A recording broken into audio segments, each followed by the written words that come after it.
Good morning students of fourth standard. चलिए हम grammar का चैप्टर 9 स्टार्ट करने जा रहे हैं। चैप्टर 9 का नाम है नाउन्स नंबर। अब नाउन्स का मतलब क्या होता है हमने लास्ट चैप्टर में सीख लिया।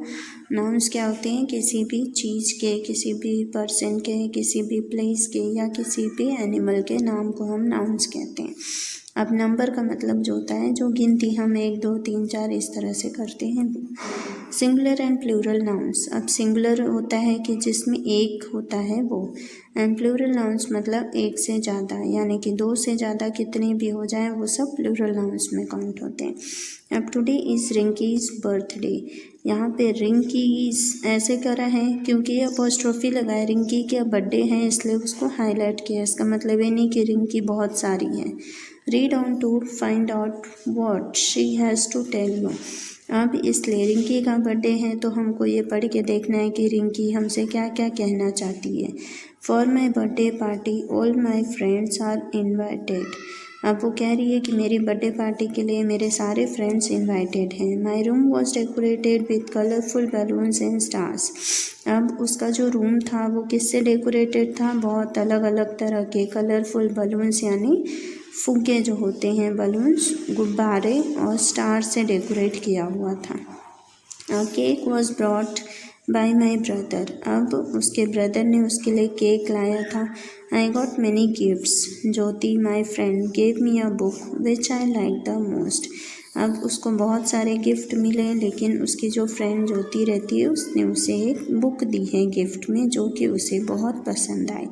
तो ये रह गया कि रिंकी का बर्थडे था, रिंकी ने अपने बर्थडे के बारे में क्या क्या हुआ या क्या क्या चीज़ें उसे गिफ्ट में मिली या उसके बर्थडे के लिए किस तरह की तैयारी हुई थी, ये सारी चीज़ें इसने इस पैराग्राफ में बता दी हैं। The nouns which are in blue talk about a single thing or person such as party, cake, book, brother. अब यहाँ पर हमने देखा जो चीज़ें ब्लू से हैं जैसे party, cake, brother, friend, book, ये सब चीज़ें क्या है, सिंगुलर है, सिंगल हैं। दे आर सिंगुलर नाउन्स और इसीलिए वो सिंगुलर नाउन्स कहलाती हैं। अब nouns which stand for one person, animal, place और thing are called singular nouns. Singular nouns वही होता है जो किसी एक व्यक्ति, किसी एक जानवर, किसी एक जगह या किसी एक चीज़ के बारे में बताया जाए। The nouns which are in red talk about persons or things which are more than one in number such as friends, balloons, stars. They are plural nouns. अब यहाँ पे जो रेड से है जैसे फ्रेंड्स हैं, बलून्स हैं, स्टार्स हैं, ये एक से ज़्यादा लोगों के बारे में बता रहे हैं इसीलिए वो प्लूरल नाउन्स हैं। अब प्लूरल नाउन की डेफिनेशन क्या है देख लेते हैं। Nouns which stand for more than one person, animal, place और thing are called plural nouns. ऐसे नाउन्स जो कि एक व्यक्ति से ज़्यादा या एक एनिमल से ज़्यादा, एक जगह से ज़्यादा या एक चीज़ से ज़्यादा के बारे में बताया जाए, यानी एक से जिसकी गिनती अधिक में हो, यानी 2 हो, 4 हो, 6 हो, जो भी हो। अब plural nouns are formed in different ways. Plural nouns जो होते हैं वो कई अलग अलग तरह से फॉर्म किए जाते हैं, तो उसके एग्जांपल्स दिए हुए हैं, चलिए हम देखते हैं। सबसे पहले जो सिंगल फॉर्म होता है वो एस लगाकर किया जाता है। We add S to most singular nouns to make them plural. ज़्यादातर या आम तौर पर हम एस लगाकर उसे सिंगुलर को प्लूरल बनाते हैं। जैसे यहाँ पर देखिए सिंगुलर है, यहाँ पर उनके प्लूरल फॉर्म्स, यहाँ पे सिंगुलर और यहाँ पे प्लूरल फॉर्म्स।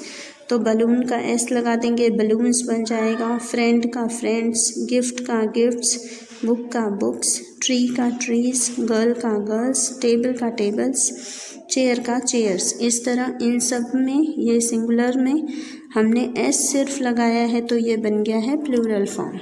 उसी तरह से कुछ और एग्जांपल्स हैं वो हम नेक्स्ट पेज पे देखते हैं। पेज स्टूडेंट्स पेज नंबर 25 पे। तो पेज नंबर 24 में हमने देखा था कि प्लूरल फॉर्म बनाने का एस लगा के एक तरीका।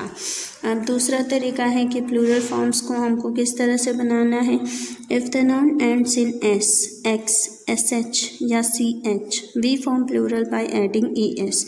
अगर हमारा जो नाउन है वो एस पे ख़त्म हो रहा है या एक्स पे ख़त्म हो रहा है या फिर उसमें लास्ट में एस एच आता है या सी एच आता है, तब हम उसमें प्लूरल बनाने के लिए ई एस ऐड करते हैं। जैसे कि बहुत सारे एग्जाम्पल देखे दिए हुआ है।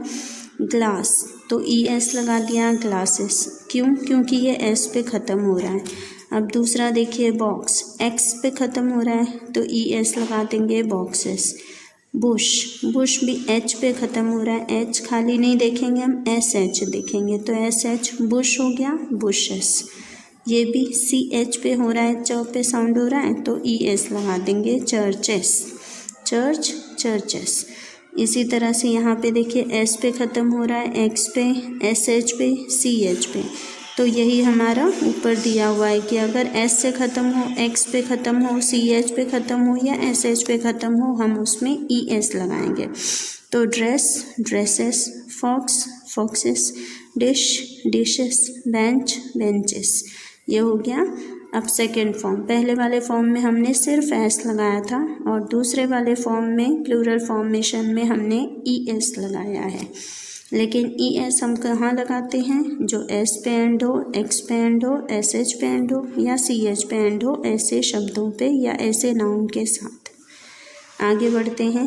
When nouns end in Y, जब हमारा जो नाउन है वो Y पे एंड होता है तब हम क्या करते हैं? And there is a consonant before Y, we drop Y and add IES।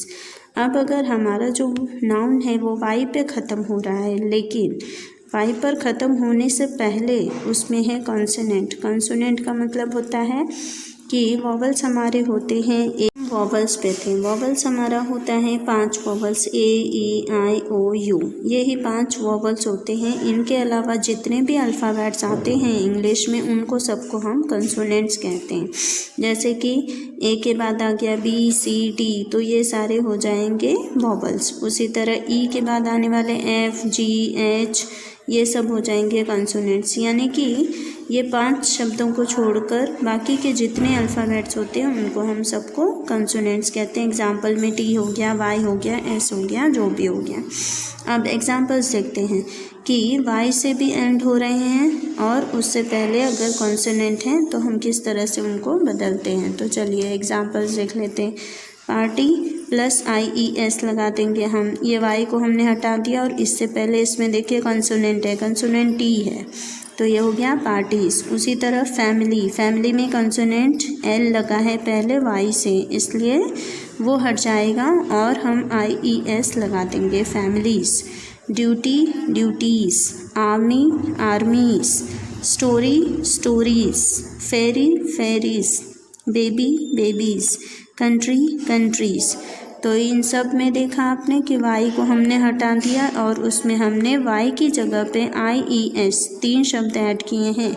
लेकिन Y तभी हटेगा जब उससे पहले वाला जो शब्द है वो कंसोनेंट है। अगर उससे पहले जो शब्द है वो आपका वॉवल है तो उसमें हमको कोई बदल नहीं करना है, तब हम उसको एज इट इज़ ही खाली ऐसे लगाएंगे। चलिए अब आगे बढ़ते हैं। नेक्स्ट है when nouns end in Y and there is a vowel before Y we add S. यही सेम चीज़ मैंने आपको अभी बताई कि अगर उसमें Y से पहले वोवल रहेगा तब हम उसमें कुछ भी चेंज नहीं करेंगे, खाली S उसमें ऐड करेंगे। तो उसके कुछ एग्जांपल्स यहाँ पे दिए हुए हैं, देखिए। डे, अब डे में हम Y के बाद सिर्फ S लगाएंगे। क्यों? क्योंकि बीच में A है। A क्या है? वो वोवल है। उसी तरह की में भी बीच में वोवल है, E लगा है। प्ले में भी A लगा है Y से पहले। रे में भी A लगा है Y से पहले। बॉय में भी देखिए Y से पहले O लगा है। तो इस तरह अगर वॉवल क्या होते हैं? A, E, I, O, U। तो ये 5 शब्द अगर Y से पहले हैं तो हम उसमें क्या करेंगे? कोई चेंज नहीं करेंगे। Y के बाद हम खाली उसमें S ऐड कर देंगे। ये रहे वो सारे example. Day days, key keys, play plays, ray rays, boy boys, toy toys, monkey monkeys, donkey donkeys, valley valleys, chimney chimneys. तो ये हो गया, आपको अच्छी तरह समझ में आ गया होगा। अब हमारा पेज नंबर 25 ओवर हो गया। अब हम नेक्स्ट पेज पे चलते हैं।